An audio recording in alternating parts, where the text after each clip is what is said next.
멀더. 이 대법원 사진들은 다 뭐예요? 그리고 그 석궁은? 혹시 판사에게 석궁을 쏘았다는 천재 수학자 전상병관대 김명호 교수의 재판 내용을 조사하고 있는 거예요? 어서와요 스컬리. 혹시 마법의 화살이라고 들어보셨어요? 마법의 화살요? 네. 현재 진행 중인 김명호 교수의 재판 과정에서 정말 놀라운 일이 벌어지고 있어요. 한번 들어보시겠어요? 자, 보세요. 스컬리가 저에게 석궁을 쐈어요. 화살이 제 왼쪽 복부로 날아왔어요. 물론 저는 화살을 맞고 피를 흘리겠죠.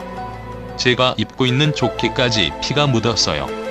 그런데 신기하게도 조끼 안쪽에 입은 와이셔츠에는 전혀 혈흔이 없어요.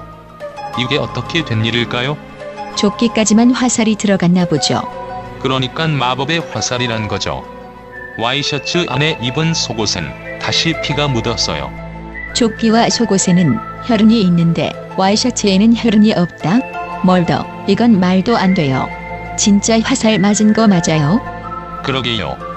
변호인 측에서는 진짜 박홍우 판사가 피를 흘린 것인지 아니면 돼지 피를 뿌린 것인지 알아보자고 했는데도 재판부는 혈흔 감정을 하지 않겠다는군요. 앞으로도 그럴 계획도 없는 것 같고요. 맙소사, 그런 건 과학수사의 기본 아닌가요? 그리샴 반장이 울고 지나가겠군요. 자, 이번엔 또 다른 마법의 화살이에요. 부러진 화살이 원래대로 바뀐 화살. 이건 어때요? 사건 발생 당시 아파트 경비와 박홍우 판사는 부러진 화살이 있었다고 했으나 재판의 증거로 제출된 화살에는 부러진 화살은 없었고 아예 화살에는 혈흔조차 발견할 수 없었어요. 그럼 화살을 누군가 바꿔치기 했다? 반대로 화살에 혈흔이 없다는 말은 당시 사용되었던 화살이 아니라는 것을 증명해주는 게 아니에요? 화살이란 게 제법 단단할 텐데 사람을 찌르고 튕겨나간 화살이 부러졌다는 건 조금 이해하기가 힘들군요. 만약 화살이 단단한 콘크리트 벽을 먼저 맞았다면 이야기가 달라지죠. 두 사람이 실랑이 중 우발적으로 석궁이 발사되었다. 이게 변호인 측 주장이에요. 그래서 검찰의 증거인멸 의혹이 계속해서 제기되는 거고 정말 코미디가 따로 없군요. 이렇게 미흡한 증거 확보와 수사로 살인 미수로 몰아가고 있다니. 아, 그리고 피해자의 증언이 자꾸 엇갈리고 있다던데 그건 무슨 말이죠? 멀더. 처음 사건이 나자 피해자 박홍우 판사는 김 교수가 3에서 4m 떨어진 계단 위에서 정면으로 쐈다 라고 말해요.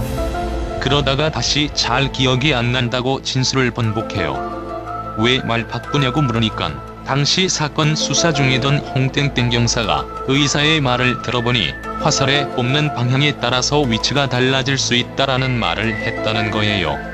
하지만 홍땡땡 경사는 박 판사에게 그런 말을 한 적이 없다고 증언을 했어요. 또 박 판사는 의사가 위에서 아래로 맞았다는 말을 했다는데 당시 치료를 한 서울대 외과 교수 박땡땡 씨의 증언에 따르면 방향에 대한 언급은 없었다고 하네요. 이렇게 진술이 엇갈려서야 원. 그렇다면 박홍우 판사를 다시 불러서 진술의 신빙성을 확보해야 하지 않나요? 그런데 그게 변호인 측에서 박홍우 판사를 계속해서 증인 신청했는데도 재판부는 박 판사에 대한 증인 신청은 기각했어요. 역시 가자는 게 편이다? 그 속담이 딱 들어맞는군요. 백주 대낮에 대한민국의 신성한 법정에서 이런 코미디 쇼가 벌어지다니. 사법부 스스로 신성한 법정을 모독하고 있군요. 걱정 마세요 스컬리.